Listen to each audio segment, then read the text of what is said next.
Today, I have a guest who's a hero of mine. I've known him for a long time. I've done a lot of podcasts with him. It's Richards, J.W. Richards. And he is director of the DeVos Center for Life, Religion, and Family at the Heritage Foundation. He's a senior fellow at the Discovery Institute, and he's the executive editor of The Stream. So what about the panpsychism, the idea that somehow or other there's a materialistic way in which you can explain consciousness?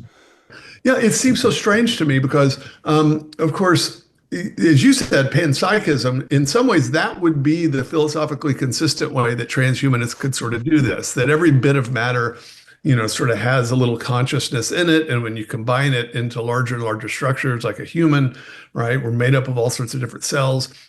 Then there's kind of this emergent consciousness for matter.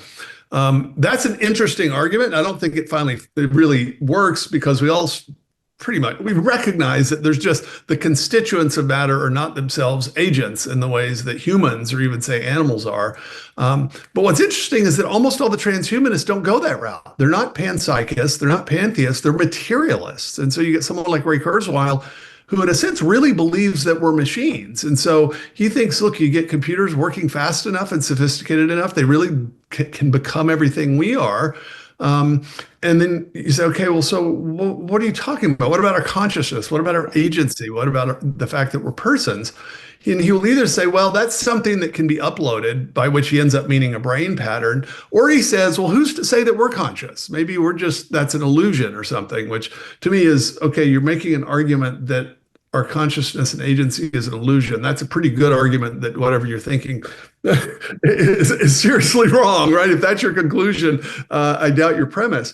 But that's the kind of dilemma. If you're a committed materialist, you're sort of stuck because it's not like you could say, well, I believe that humans are a unique hybrid of body and soul, and the soul can somehow be detached from the body and uploaded. They never appeal to that. So they're never going to deal to a Christian anthropology. They never really even appeal to panpsychism.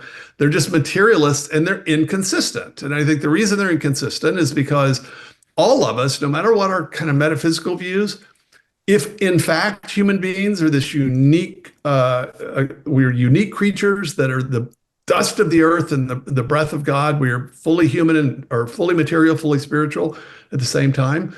If your anthropology doesn't get that right, then you're going to go off the rails somewhere, but you're never ultimately going to be able to deny it. So even the materialist who really doesn't have a basis for believing he has freedom or agency or consciousness, nevertheless presupposes it when he's not thinking about it. And so he ends up being inconsistent. And so materialists almost always end up kind of metaphysically schizophrenic, which is what I think you have.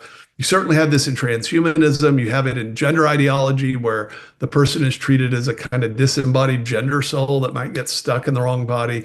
All these attempts to kind of account for humanity, but without getting the Christian and the biblical understanding of the richness of what the human person is. If you don't get that, you still have to be confronted by it because you are yourself a human person in all of its fullness. But your metaphysic doesn't really and can't really account for it.